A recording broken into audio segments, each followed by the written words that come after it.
एक आदमी बहुत गरीब था और रिक्शा चलाता था। 20 साल रिक्शा चलाया और 20 रुपये बचा नहीं पाया, सब खर्च हो जाता था। कितने लोग रोज कमाते हैं, रोज खाते हैं और शाम को खाली हाथ हो जाते हैं। ऐसा भी भाग्य है किसी किसी का। कितने लोग एक दिन कमाते हैं और 1 साल तक खाते हैं, फिर भी जेब भरी रहती है। कितने लोग मिट्टी छू लेते, सोना बन जाती है, और कितने लोग सोना भी पा जाते, वो भी मिट्टी हो जाता है। ये बड़ा किस्मत का खेल निराला है। तो उस गरीब आदमी का मन कभी विचलित नहीं होता था, अपने कर्म में लगा रहता था।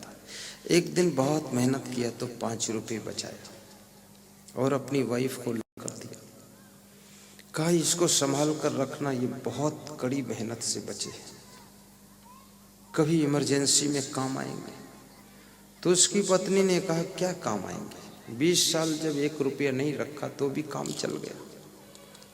अरे जाओ इनको भी खर्च कर दो। बोले किस चीज में खर्च कर दूं? तो पत्नी ने कहा जाओ लॉटरी का टिकट खरीद लो।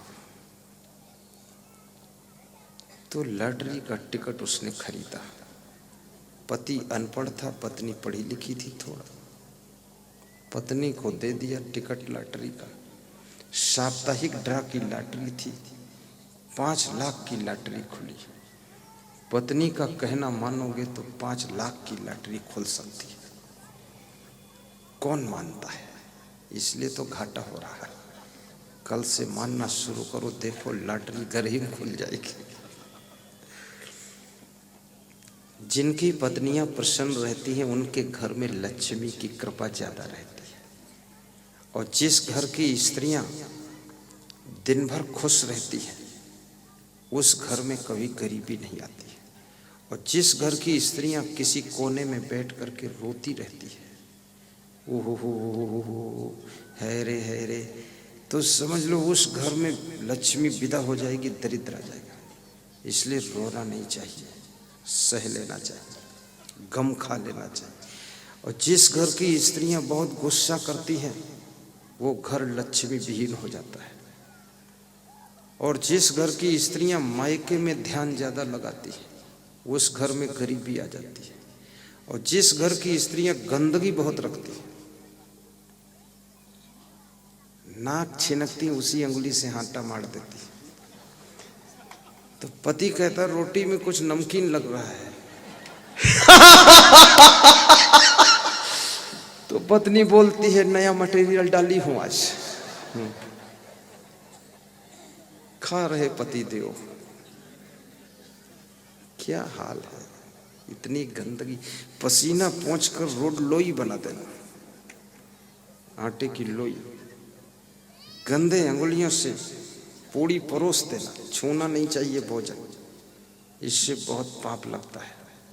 हाथ धोकर, कपड़े समेटकर, थोड़ा खींचकर, धोती भी सही ढंग से बांधकर, कपड़े छूने ना पाए भोजन की सामग्री में। चम्मच को भी ठीक से धोइए और पसीना पोंछ लीजिए पहले से ही। ज्यादा पसीना आता हो तो माथे पर एक पट्टी बांध लीजिए कपड़े की, सूती कपड़ा, सब पसीना सोखता रहे। ऐसा नहीं कि दाल में पसीने का बूंद छुआ दो। दाल में झांका की पकी कि नहीं पकी, पकी या नहीं पकी पर ये बूंद क्यों चुआ रही है। सफाई। और पुरुषों को भी चाहिए बिना हाथ धोए भोजन मत कीजिए, हाथ धोइए, साफ कीजिए। ये हाथ में सब बैक्टीरिया चिपके रहते हैं, तुरंत धोना चाहिए।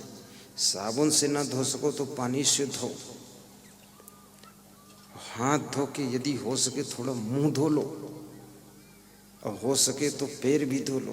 पैर धोने के इसलिए नहीं कहता हूं कि लोग, ये तो बहुत लंबा काम हो जाएगा। पैर के जूता निकालते वही बहुत बड़ी बात है। जूता में इतने बैक्टीरिया चिपके हैं, सब गंदगी के, गोबर के, वो सब वायरल के रूप में उड़ते हैं। भोजन में प्रवेश करते हैं, इसलिए हाथ पांव धो लो, गंदगी मत करो। और प्रेम से चम्मच से भी खा सकते हो, अंगुलियों से भी खा सकते हो। और जूठे हाथों से किसी को परोसो मत, सफाई रखो, आपके घर में लक्ष्मी का वास रहेगा। जूठी अंगुलियों से घी मत निकालो और खाते समय बातें मत करो। बिल्कुल बोलना नहीं है, चुप्पे चुप्पे खाओ, चबा चबा कर खाओ, प्रसन्न होकर खाओ, मन लगा कर खाओ, पूरा स्वाद लेकर खाओ, आनंद से खाओ। खाने के लिए ही इतनी मेहनत कर रहे तो बड़बड़ किस बात का मचा रखा।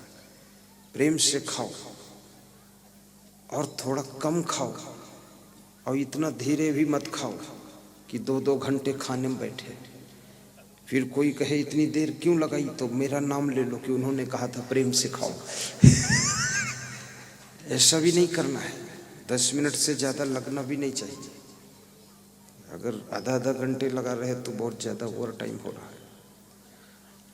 और झाड़ू को छिपा कर रखो, झाड़ू का दर्शन हर समय नहीं होना चाहिए। जिस घर में झाड़ू किचन से दिखाई देता रहता है, जिस घर में झाड़ू खाते समय दिखता है, जिस घर में झाड़ू प्रवेश करते समय दिखता है, जिस घर में झाड़ू बेडरूम से भी दिखता है, उस घर में लक्ष्मी की सफाई हो जाती है और दरिद्र आकर वहां बैठ जाता है।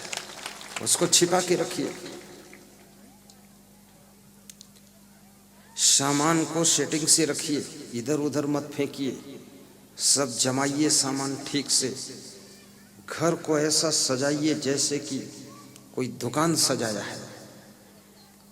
और घर के सभी सदस्यों की चेतना जागृत होनी चाहिए।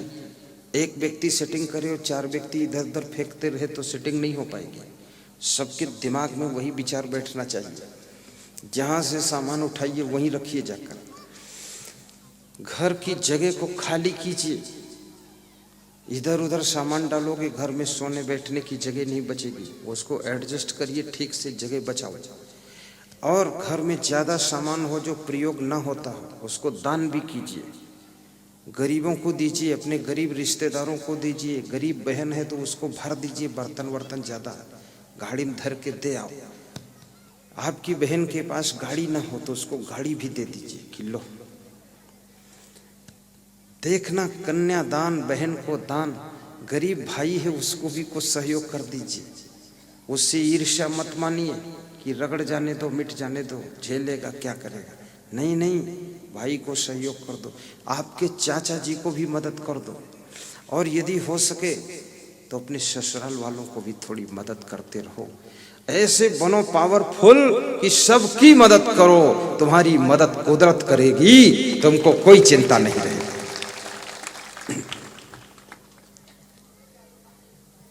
और प्रसन्न भी रहिए। तो वो रिक्शा चालक बहुत खुश रहता था। खुशियों का रिश्ता गरीबी और अमीरी से नहीं है, खुशियों का रिश्ता समझदारी और नासमझी से है। अगर आपके पास समझदारी नहीं है, कितने अमीर हो जाओ खुश नहीं रहोगे। और समझदारी है तो जैसी कंडीशन है, अमीरी में भी खुश रहोगे, गरीबी में भी खुश रहोगे। खुश रहने की आदत भी बनाइए, खुश रहने का स्वभाव बनाइए। और खुश रहने से आप स्वस्थ भी रहोगे। खुश रहने से आपके घर में सुख शांति समृद्धि आएगी। खुश रहने से तुम्हारे घर के मेहमान भी खुश होंगे। खुश रहने से तुम्हारे घर के पत्नी बच्चे सब खुश रहेंगे। खुश रहने से माता पिता भी खुश होंगे। तुम खुश हो जाओगे तो सब खुश हो जाएंगे, और तुम दुखी रहोगे तो सब दुखी हो जाएंगे। तुमसे सबका जीवन जुड़ा हुआ है, इसलिए खुश रहा करो ताकि घर के लोगों को दुखी मत किया करो।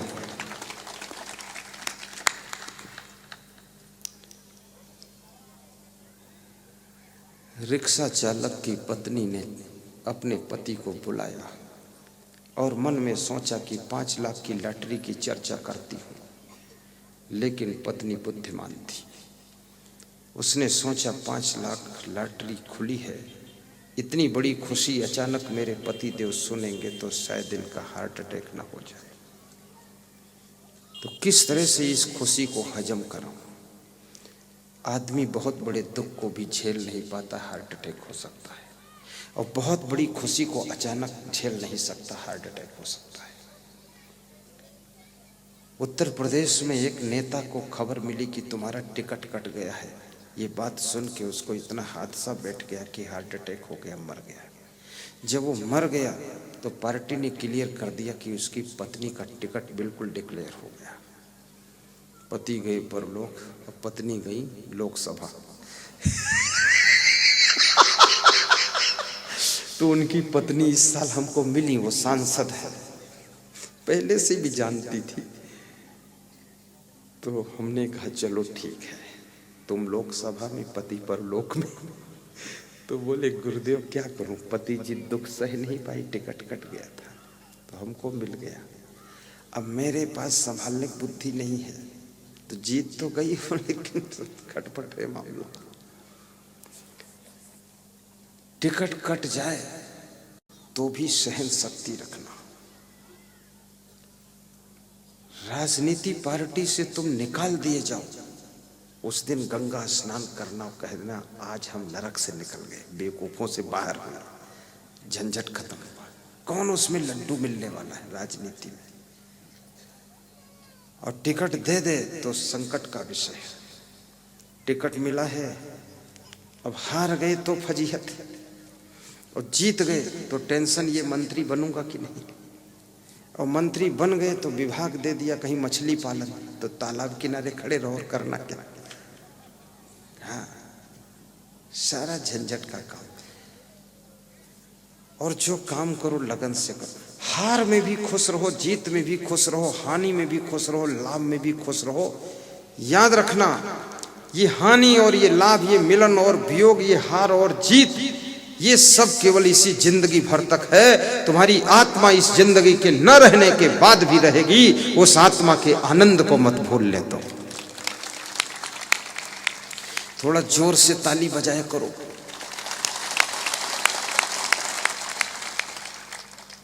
ये तो पता चल गया लिंगा में बहुत ढीले ढाले लोग हैं।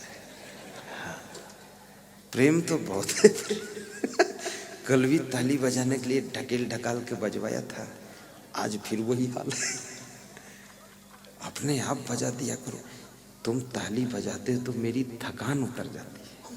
अब तुमको पता ही नहीं, फ्री में काम लेते हो हमसे, कम से कम ताली तो बजाओ। और तुम जब हंस देते हो ना तो हमारा तो पूरा दिमाग रिचार्ज हो जाता है। लेकिन तुमको हंसाना भी कठिन है। कितने लोग कितनी बड़ी हंसने वाली बात कह दूं, फिर भी 2 दांत आगे वाले निकालते हैं, बाकी निकालते ही नहीं। थोड़ा खुल के हंस भी दिया करो। ये तो माया जाल है, यहाँ कहाँ तक दुखी रहोगे तुम। ये सब लफड़ा पचड़ा जन्म लेने के बाद सब रगड़म झगड़ा चल रहा है। हंसते रहो ये जिंदगी बेकार ना हो जाए, बेकार ना हो जाए। हंसते रहो ये जिंदगी बेकार ना हो जाए, बेकार ना हो जाए। हंसते रहो ये जिंदगी बेकार ना हो जाए, बेकार ना हो जाए। हंसते रहो ये जिंदगी बेकार ना हो जाए, बेकार ना हो जाए। सपने में किसी जीव का अपकार न हो जाए, सपने में किसी जीव का अपकार ना हो जाए। हंसते रहो ये जिंदगी बेकार ना हो जाए, बेकार ना हो जाए। हंसते रहो ये जिंदगी बेकार ना हो जाए, बेकार ना हो जाए। हंसते रहो ये जिंदगी बेकार न हो जाए, बेकार ना हो जाए। हंसते रहो ये जिंदगी बेकार ना हो जाए, बेकार ना हो जाए। सपने में किसी जीव का अपकार हो न जाए, सपने में किसी जीव का अपकार ना हो जाए। हंसते रहो ये जिंदगी बेकार ना हो जाए, बेकार ना हो जाए। हंसते रहो ये जिंदगी बेकार ना हो जाए, बेकार न हो जाए। और खुद हंसना, लेकिन अपने बूढ़े माँ बाप को भी हंसाना, उनके पास बैठकर उनको खुश करना, अपने बूढ़े सास ससुर को भी खुश करना। और तुम्हारी किसी आदत के कारण अगर तुम्हारे परिवार की खुशियां कम होती जा रही हैं, तुम्हारे नशा व्यसन की आदत के कारण अगर तुम्हारे परिवार में कलह कलेश बढ़ता चला जा रहा है, उस आदत को कृपया छोड़िए और उस स्वभाव को बदलिए। जिस आदत और स्वभाव के कारण घर में खुशी कम हो रही है, उसको दूर कीजिए और परिवार को खुशियों से भर दीजिए। हंसते रहो ये जिंदगी बेकार ना हो जाए, बेकार न हो जाए। हंसते रहो ये जिंदगी बेकार न हो जाए, बेकार न हो जाए। हंसते रहो ये जिंदगी बेकार न हो जाए, बेकार न हो जाए। बहुत अच्छा लगा। और सुनाऊं थोड़ा, 5 मिनट की बंद कर दो हैं? और सुनो, तुम्हें घर जाने की चिंता नहीं है क्या? नहीं है? तुम्हारी नाम को स्वामी, आपकी जिंदगी आपके घर की चिंता तो आपके इष्ट देव को है। हमें चिंता नहीं अपनी, उन्हें चिंता हमारी है। और हमारी नाव के रक्षक सुदर्शन चक्रधारी है, सुदर्शन चक्रधारी। चिंता करना नहीं, प्रेम से बैठे रहना 5-7 मिनट और, ठीक। रिक्शा चालक की पत्नी बहुत बुद्धिमान थी। अधिकतर पत्नियां बुद्धिमान होती हैं, लेकिन इनकी पति लोग सुनते नहीं हैं। और सुनते इसलिए नहीं हैं कि कहीं हमारे बुद्धूपने की पोल खुल न जाए, इसलिए सुनते नहीं। हाँ, और इसलिए ज़्यादातर पत्नियां काम करने से नहीं थकती हैं, सच्चाई बता रहा हूँ। ये अपने पतियों को समझाने में थक जाती है। और सभी पति लगभग अपने अपने घर में कमरे में समझाए जाते हैं। कुछ तो समझ जाते हैं, कुछ नहीं समझ पाते हैं। कुछ पति लोग तो डांटे भी जाते हैं, डांटे जाते, लेकिन बाहर किसी से बताते नहीं है कि डांट लगी है। कहते हैं इज्जत है, बाइज्जत रहता हूँ घर में, पर डांट भी लगती है। तो कभी कभी अपनी पत्नी की बात को सुनना चाहिए गहराई से, कि क्या बोलना चाहती, क्या कहना चाहती, उसकी बुद्धि को तोड़ो। हमारे साथ में एक हमारा चालक है, ड्राइवर, तो कभी कभी चलाता है और हमको सलाह देता रहता है कि ऐसा करना है, वैसा करना है। तो मैं मुस्कुराता रहता हूँ, उसकी सलाह को तुरंत फॉलो करता हूँ, तुरंत लगा के मोबाइल आगे फॉलो कर देता हूँ, तो खुश हो जाता है। सलाह छोटों की भी सुनना चाहिए। तो वाइफ ने सोचा कि इतनी बड़ी खुशी सुनकर मेरे पति का हार्ट अटैक हो सकता है, तो कुछ उपाय करूं। तो गांव में एक मंदिर था, उस मंदिर में गई पुजारी के पास में, और पुजारी से कहा कि पुजारी देवता, हमारे पति देव के नाम से 5 लाख की लॉटरी खुली है और इतनी बड़ी खुशी उनको हजम नहीं हो सकती, तो आप क्या कोई तरीके से उनको समझा के हजम करा सकते? तो पुजारी ने कहा, मेरा तो ये धंधा ही है, 5 लाख क्या 50 लाख की खुशी हजम करा दूंगा, ले आओ अपने पति को। तो पत्नी घर को आती है, अपने पति से कहती है, चलो मंदिर चले, भगवान से कुछ प्रार्थना करेंगे तो हो सकता गरीबी दूर हो जाए।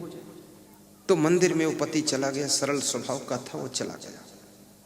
कितने पति लोग तो सत्संग में भी अपनी पत्नी के कहने से नहीं आते, कितने बेटे सत्संग में नहीं आते, बाप कहता चलो नहीं आते। और कितनी स्त्रियां अपने पतियों के कहने से नहीं आती हैं, कहती वहां क्या सुनाएंगे गुरुजी, गुरुजी को तो हम सुना देंगे ज्ञान इतना। हाँ अजीब लोग संसार में। तो मंदिर में जब गए, वहां झूठ मूठ पूजा पाठ किया, और पुजारी ने बिठा करके पूछा कि महोदय, यदि आपको 1 लाख रुपया कोई दे दे तो क्या करो?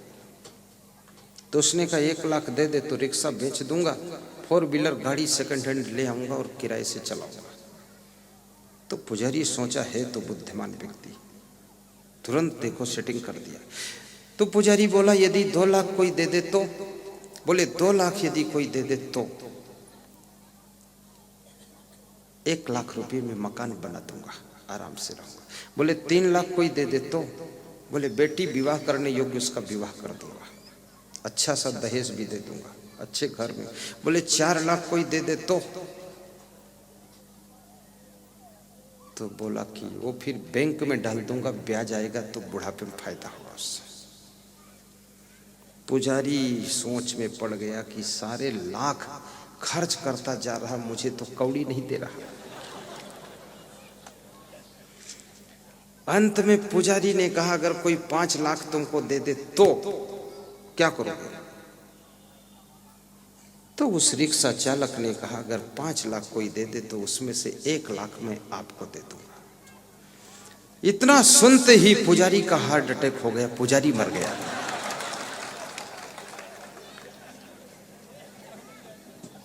रिक्शा चालक और उसकी पत्नी जोर से भागे कि जो 5 लाख की खुशी हजम कराने के लिए ठेका लिया था वो खुद 1 लाख की खुशी में मरा पड़ा है।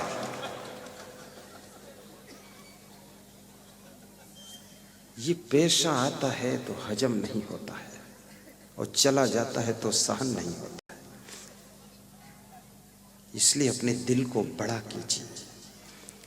सोने की लंका में रहो तो और ज्यादा सहनशील और विनम्र बनकर रहो। यदि रावण के पास में विनम्रता होती, सरलता होती, सौम्यता होती, सभ्यता होती, शालीनता होती, मर्यादा होती, रावण के पास में थोड़ा त्याग होता, वैराग्य होता, तो शायद रावण की सोने की लंका सुरक्षित रहती, फैमिली सुरक्षित रहती। 1 लाख पूत 1.25 लाख नाती, ता रावण घर दिया न बाती। ये दशा नहीं होती यदि रावण के पास में सभ्यता, नम्रता होती। इसलिए झुक करके चलना सीखो। अभी कल मैं गया था विजय भाई के खेत में, विजय कराड़े जी के खेत में। तो वहाँ तो वो प्रिंसिपल साहब मिल गए विद्यालय के, बड़े सरल आदमी। यहाँ बैठे हो तो खड़े हो, प्रिंसिपल साहब है यहाँ, अभी आए थे, प्रणाम करके गए। बोले हमारे विद्यालय में थोड़ा चरण रखिए। तो वहाँ भी मैं गया, वहाँ की शिक्षिकाएं भी मिली, शिक्षक मिले, सबको मैंने देखा, बड़ी नम्रता से मिले। नम्रता हमको महान बनाती है। तुम्हारा झुकना ही तुम्हारे बड़प्पन की पहचान होती है और तुम्हारा अकड़ना ही तुम्हारे नीचपन की पहचान होती है। इसलिए झुक कर चलो। कुछ न बिगड़ेगा तेरा प्रभु शरण आने के बाद, हर खुशी मिल जाएगी चरणों में झुक जाने के बाद। हर खुशी मिल जाएगी चरणों में झुक जाने के बाद।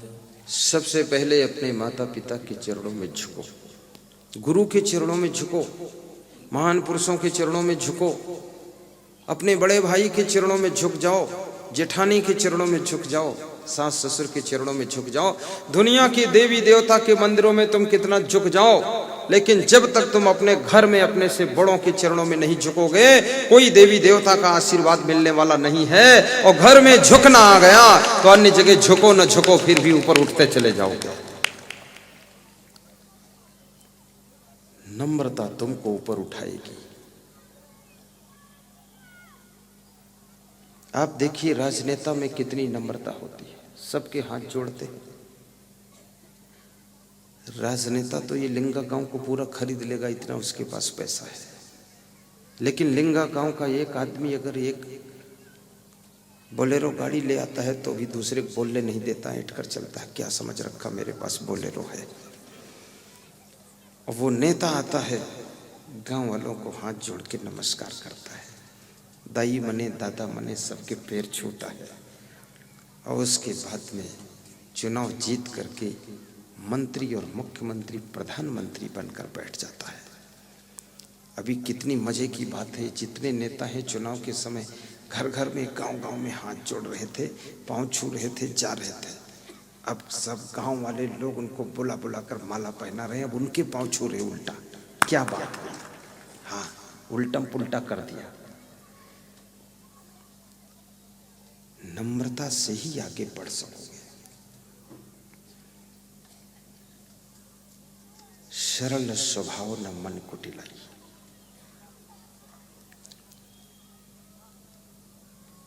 भक्ति का स्वरूप क्या है? भक्ति किसे कहते हैं? जब भगवान श्री राम 14 वर्ष का वनवास पूर्ण करके वापस लौटकर अयोध्या आए, दीपक जलते हुए देख करके उन्होंने पूछा कि इतने दीपक क्यों जल रहे हैं अयोध्या में? तो उनको बताया गया कि आपके आगमन की खुशी में दीपक जलाए गए। तो राम ने सोचा कि सबसे मिलना चाहिए, तो उन्होंने एक बहुत बड़ी सभा का आयोजन किया सरयू तट पर। उस सभा में एक बार सबको आमंत्रित करा दिया।